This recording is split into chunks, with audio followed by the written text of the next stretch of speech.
يا الحمد لله رب العالمين. الحمد لله رب العالمين. الحمد لله رب العالمين.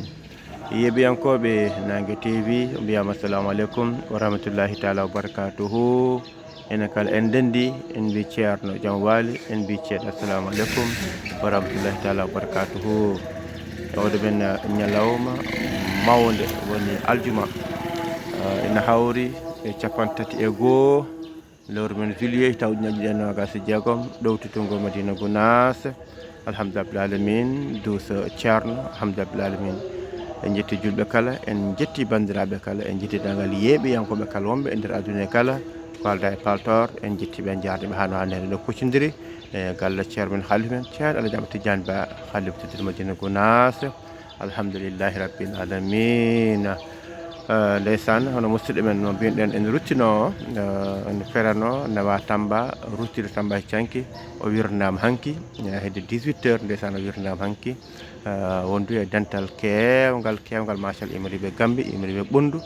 imriɓe nde wuuro ngo kala machallah gaari dusde goskiki alhamdulillah alamin dendagal bandiraɓe julɓe kala gaari tawtorede wilwinde makko duusima kadi ha kadi ha to galle to kadi bandiraɓe gartiro kadi waɗama kadi jewte baɗɗe fayida sanne artude e gurdam makko artude hol gonnoɗo kanko moƴƴere makko yankinare makko jokkirande makko muñal makko e yaajede makko alhamdulillah hewɓe garti hen machallah woni weltare bon ni kadi ko sunare ko ɓayde ko mayde kono kadi machallah sa yi yimɓe ne kewiri ni atan ɗo kadi ko maalu ko neɗɗo o liggani ɗum hoore muɗum guila e nder gurdam muɗum machallah alhamdulillah alamin. kono kadi ko gaɗen tawde berɗete ko en jiita woɓɓe kadi ene gasa namde ɗen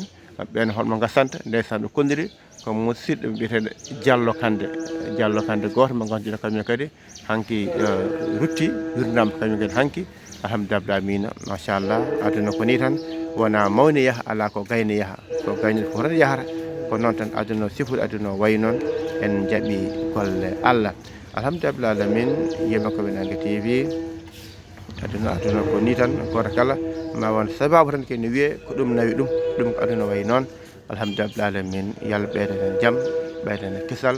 ɓeydane kadi yaajede alhamdulillah alamin yima koɓe Nangue TV on beltanama on ñagarama jaam machallah alhamdulillah rabbil alamin. on ji soro jumawo mawko ka Madina Gounass alhamdulillah rabbil alamin machallah on ji nokku wonko fewnede machallah on ji nokkuji puɗɗama heelede yaccine on ji ɗo fof ko hen jeeya alhamdulillah rabbil alamin machallah ko seeɗa tan en jetti julɓe kala en jetti bandiraɓe kala yeɓen koɓe Nangue TV no mbinoɗen ni 8 mois 2025 8 mois 2026 wonat hitande ko puɗɗino ɗen oɗo duuso ceerno alhamdulillah rabbil alamin ko weltare ko ɓeydare dañɓe kene kadi cellal e kisal wawde fuɗɗade ɗum nden ha oɗo saaha heddimo timmude hitande ko yontere alhamdulillah rabbil alamin. wadde noon bandiraɓe kala ene jafne kono en beltane saabu ko aset janggo so arti wonata hitande inchallah timmata hitande so Allah jaaɓi inchallah aset janggo so arti wonnata 8 mois 8 août 2026 wona hitande ko fuɗɗinon ɗeɗo golle alhamdulillah rabbil alamin. non jetti bandiraɓe kala en jarniɓe hano hannde ni ɓe ñaaga hen duwaw ɓe ñaaga hen peeje kadi machallah nde won ɗum ɗo kadi weeɓani fuɗɗade hunde ha Allah waɗa kadi hitande kadi arta taw ne sella ne hisa hunde ne jokki so wona tan seeɗa won sahaji en jeeɗi so mawlud yonti en kewi yaade wuuro men mawlud fodde kam balɗe 3 en 4 en taw duusnogo darto seeɗa walla ala sahaji haaju fero en Dakar balɗe 2 balɗe 3 ko jahaten Dakar ko foof en kewani ɓurde toon balɗe 2 balɗe 3 ala en jattan hande jettoɗen toon ñalawma jaaɗen o ñalawma dewɗe hen on lijjeten haaju alal humta haaju o janggo muɗum garta ni tan foti woni ñalawma goto ñalloten Dakar ñalɗi keddi ɗi ko oymo jeeɗen o oymo gartuɗen o alhamdulillah rabbil alamin. ɗum noon wirdo gasi kondirama juuɗe jeen toon derto inchallah moƴƴen jokkude golle hande noon ndeysan lampaji ɗi kuɓɓani mi anda derto ne mbawaten gollirde to nder juma to nde wonno lampaji ɗi kuɓɓani hande lampaji kam to golletenoro ene kuɓɓanno wona kam ha yaynoga seeɗa to wirdete ga hande noon hay ɗin kuɓɓani hande jonnen nandano jogori waade noon bandiraɓe paama tan wona gueɗe eɗen cohla eɗen jiiɗa taw ko noon Allah waɗiri alhaali addiri foof noon nanguirten inchallahu mawla alhamdulillah rabbil alamin. Oɗon ɗo e nder boleru ndu machallah, eɗen gandi hande ko aljuma.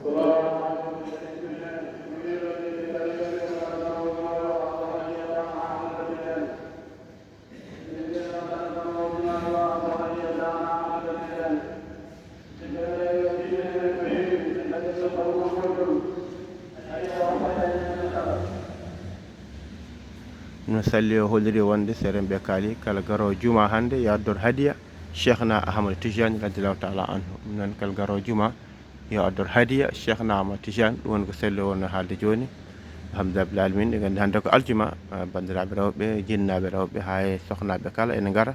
sammide ceerno e juurade ɗum. caggal muɗum noon so seeɗa ɓe gaari mbaɗa ko wiyete jaltal ko jaltanaɓe, woni jewtanaɓe diina mabɓe, ciftinaɓe diina mabɓe guila e nangoɓe lawol ngol haya kadi sukaɓe kadi toɓɓanteɓe ba e naata jangde alqouranil karim, alhamdulillah rabbil alamin.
Dạ.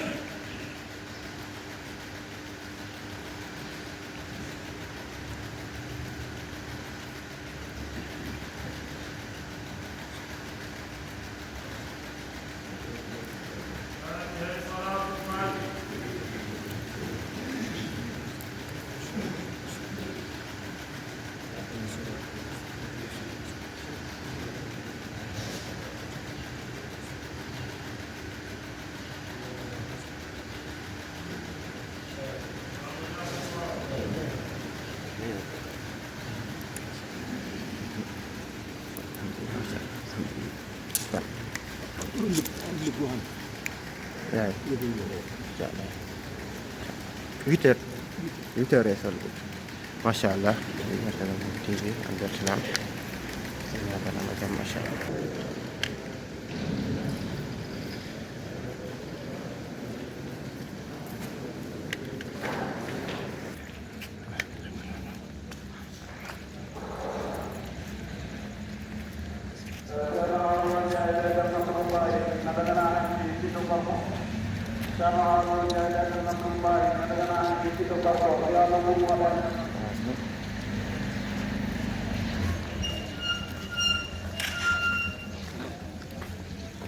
Alhamdulillah rabbil alamin hande ko aljuma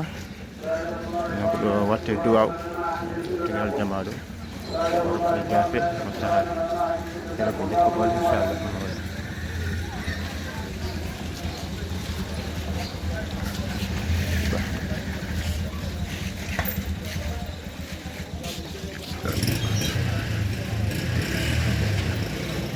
هذه صلاة الفاتحة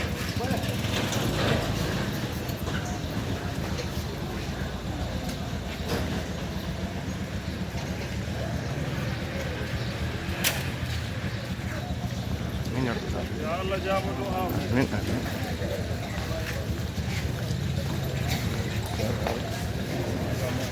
Insyaallah alhamdulillah masyaallah ina ɗo bolero ndu alhamdulillah alhamdulillah